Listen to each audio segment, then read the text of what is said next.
নমস্কার বন্ধুরা, তো আমি সুস্মিতা। তো আমার চ্যানেলে তোমাদেরকে অনেক অনেক স্বাগত। তো ঘুম থেকে উঠেই কিন্তু আগে আমার ঘরটা পরিষ্কার করব। বাইরের কাজগুলো মা সেরে নিয়েছে, যেহেতু উঠোন ঝাড় দেওয়ার মতো এখন জায়গা পরিস্থিতি নেই, কারণ উঠোনে প্রচুর মাটি, এখনও মাটি ঠিক করতে হবে, তারপরে গিয়ে উঠোনটা সমান হবে।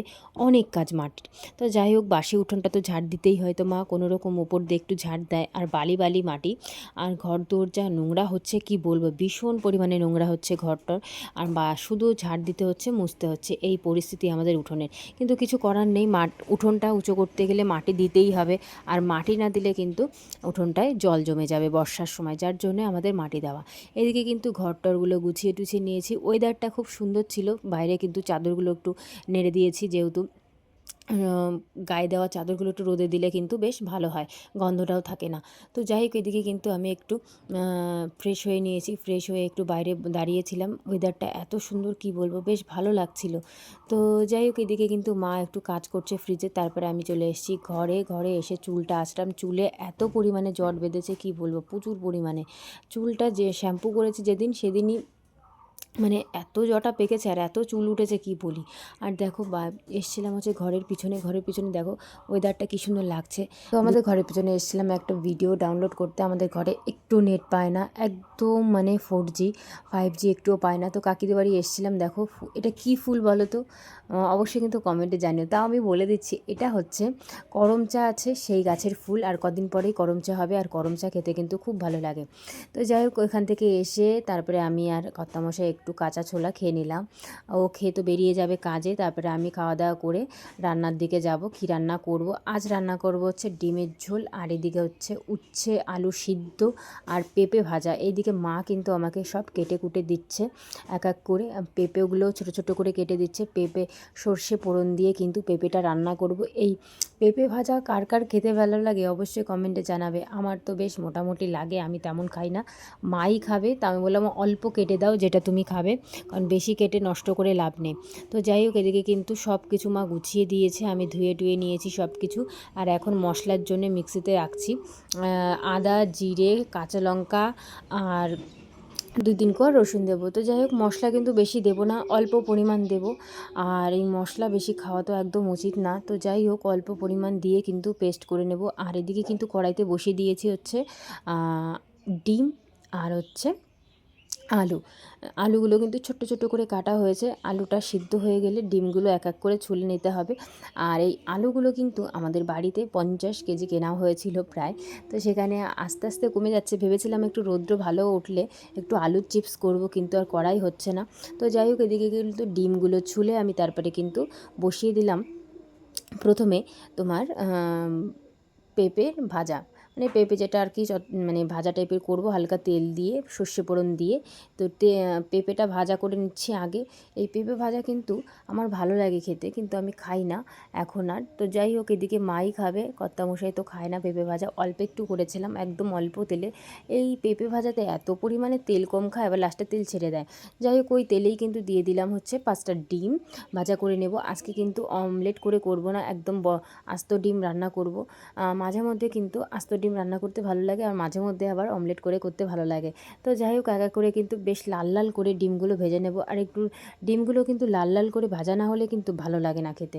তো যাই হোক, ডিমগুলো ভাজা হয়ে গেলে কিন্তু আলুটা কিন্তু সিদ্ধ করে নিয়েছি। বেশি সিদ্ধ হওয়ার কারণে আমি আলুটা আর ভাজবো না, একবারে মশলার সাথে কষিয়ে দিয়ে দেব। তো এদিকে কিন্তু আমার ডিম ভাজাও হয়ে গেছে। ডিম ভাজা হয়ে গেলে ওই তেলে দিয়ে দিলাম হচ্ছে শুকনো লঙ্কা আর পেঁয়াজ, আর একটু দিয়েছিলাম জিরে। আর জিরেটা একটু ভাজা ভাজা হয়ে আসলে, পেঁয়াজ টেয়াজ ভাজা হয়ে আসলে, তখন দিয়ে দিলাম হচ্ছে মশলার পেস্টটা। আর লবণ হলুদ পরিমাণ মতো দিতে হবে। নর্মাল যেরকম আমরা রান্না করি ডিমের ঝোল, সেরকমই আমি রান্না করছি। এতে কোনো, ভেবেছিলাম একটুখানি হিং দেবো, যে হিং দিলে কেমন লাগে, কিন্তু রান্নার শেষে মনে পড়লো হিংটা তো দেওয়াই হলো না। যাই হোক, নেক্সট নিরামিষ তরকারিতে হিং ব্যবহার করব, আমিষে কোনো না দিলেও চলে। তো যাই হোক, রান্নাবান্না সেরে কিন্তু আমি কিন্তু খেয়েছিলাম হচ্ছে মুড়ি দিয়ে। এই মুড়ি দিয়ে ডিম খেয়েছি, জানি না কার কার ভালো লাগে, আমার তো বেশ ভালোই লাগে খেতে। তো মা বললো ভাত হয়ে গেছে, তুমি ভাতটাই খেয়ে নিতে। না, আজকে আমি এই মুড়ি দিয়েই খাবো। আর কটা ভাত ছিল, জল দেওয়া ভাত, সেটা মা খেয়েছিল। খাওয়া দাওয়া সেরে কিন্তু তাড়াতাড়ি করে চান টান করে নিয়েছে। আজকে যেহেতু কয়েকটা ভিডিও করব, যার জন্য সকাল সকাল করে নিয়েছি। মোটামুটি 10:30 11টার মধ্যে আমার সব কাজবাজ হয়ে গেছে, ঘরটার ঝাড় দেওয়া মোছা টোছা সব কমপ্লিট। এখন চান করে নিজে একটু রেডি হয়ে ঘরে পুজো দেবো, ব্যাস হয়ে গেল আমার মোটামুটি সকালের কাজ। তো যাই হোক, চুলের অবস্থা খুবই খারাপ, এত চুল উঠছে ভাই, টাক পড়ে যাব, আমি সত্যি বলছি টাক পড়ে যাব। তো যাই হোক, শুধু ভাবি চুলে ট্রিটমেন্ট করব নিজে, কিন্তু কিচ্ছু করি না। আমার সত্যি বলছি, আমি ওই ঘরের সংসারে কাজ করতে করতে না, তখন আর নিজের আর কোনো কিছু করতে কিছুই ভালো লাগে না। যাই হোক, এদিকে কিন্তু মুখে একটা নিয়েছিলাম ক্রিম, লোটাসের এই ক্রিমটা আমি নিচ্ছি, মায়ের থেকে একটু নিয়ে এসেছিলাম। আমি যেটা নিই সেটা হচ্ছে সেটাফিলের একটা ক্রিম। ওই ক্রিমটা আমার মনে হচ্ছে শ্যুট খাচ্ছে না, আমার মুখে কোনো কিছু সহজে শ্যুট খায় না, কি জানি কেনার পর যত ঝামেলা হয়। তো যাই হোক, মার থেকে ওই ক্রিমটা একটু নিয়ে লাগাচ্ছি, দেখি কেমন হয়। শ্যুট করে গেলে তো কোনো সমস্যা নেই। তারপরে কিন্তু ঘরে এসে আমি পুজো দিয়ে নেব।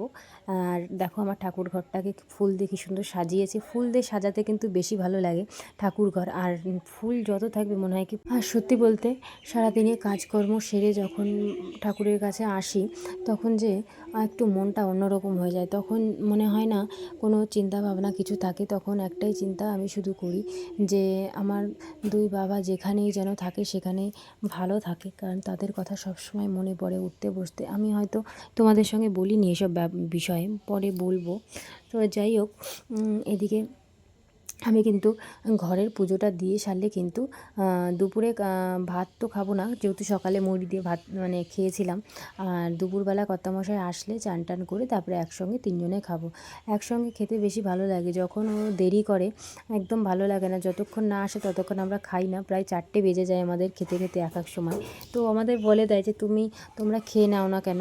তো যাই হোক, যতই হোক, ও কাজের থেকে আসে, একসঙ্গে খেতে কিন্তু বেশি ভালো লাগে। ওই একার মতো খেতে কিন্তু আমার একদম ভালো লাগে না। তো যাই হোক, এদিকে কিন্তু আমার পুজো দেওয়া হয়ে গেছে। পুজো দেওয়া হয়ে গেলে কিন্তু তাড়াতাড়ি আমি রেডি হয়ে নিচ্ছি, একটু ভিডিও করব। তো এই শাড়িটা পরেছি, আমাকে কেমন লাগছে অবশ্য কিন্তু কমেন্টে জানাবে। তো শাড়িটা পরেছি, প্রথম মনে হচ্ছে ভালো লাগছে না, গায়ে ফোটেনি, আর আমি তো বক করেই যাচ্ছি। তারপরে কিন্তু এই যে চুলটা ছেড়ে দিয়েছে, এখন মোটামুটি মনে হচ্ছে না লুকটা ঠিক লাগছে, একদম সিম্পল করেছি। তো যাই হোক, এদিকে কিন্তু ভিডিও টিডিও করে তারপরে কর্তামশাই বাড়ি আসলো। বাড়ি এসে কিন্তু এদিকে খাওয়া দাওয়া করছি। উচ্ছে আলু সিদ্ধ দিয়েছিলাম, সেটাই মেখেছি, আর ওটা দিয়ে প্রথমে খেয়েছি। এই উচ্ছে আর আলু সিদ্ধটা খেতে কিন্তু বেশি ভালো লাগে। তারপর নেক্সট খেয়েছিলাম হচ্ছে ডিমের তরকারি। ডিমের তরকারি খাওয়ার পরে মা বলছিল আজকে আমার 2টো ডিম খাওয়া হয়ে গেল, একটা ডিম খেলেই হয়তো ভালো হতো, কিন্তু যাই হোক খেয়ে নিয়েছি, কিছু করার নেই।